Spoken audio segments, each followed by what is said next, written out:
Good evening, students. This is another sum on simple interest. On what date will rupees 1950 lent on 5th January 2012 amount to rupees 2125.50 at 5% per annum simple interest? Here amount is rupees 2125.50 and the principal is 1950. So if I subtract this one from this one, I'll get 175.50, which is our interest. Let the time required be T years. That means in T years, this principal will produce this amount. I'll apply the formula I is equal to P into T into R by 100. Here I is 175.50, principal is 1950, T is the time, 5 is the rate of interest. If I multiply this 175.50 by 100, I will get 17550. That means after 1, 2 zeros are present. That's why this point will be placed after these two digits. So T is equal to 17550 by 1950 into 5. Ultimately T becomes 9 by 5. That means required time is 9 by 5 years. If I multiply 9 by 5 by 365, it will be converted into days. So how many days will be our time? 657. Now in the month of January 2011, on which day the money was borrowed? 5th January. That means in that month, how many days will be counted in? First 4 days will not come in our calculation. So in the month of January, in total 31 days are present. First 4 days will be subtracted. So in that month, January, 27 days will be in our calculation. So in this year 2011, what will be the total number of days?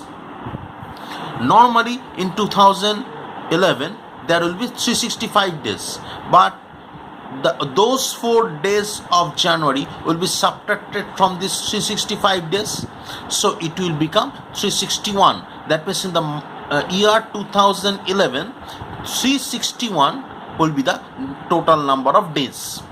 So this 361 has come from this 657. That is, out of 657, this 361 have been spent in the year 2011. So how many days are still left out of 657? 657 minus 361, 296. Now 296 will be in the next year, that means in 2012. Remember, 2012 is a leap year. If I divide it by 4, it will give us a positive integer.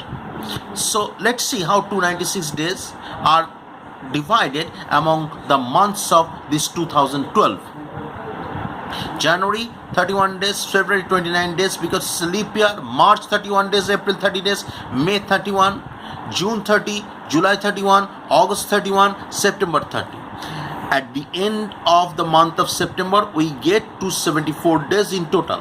Remember, as you write them down, simultaneously you will keep adding this number of days to make sure this total number of days is less than 296, which is your total number of days for 2012.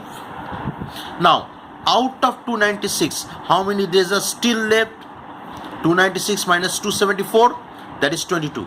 These 22 days will be left after the month of September is over. That means these 22 days will be in the month of October. So the 23rd day will be the required day. That means on October 23, 2012, this principal 1950 will produce this amount.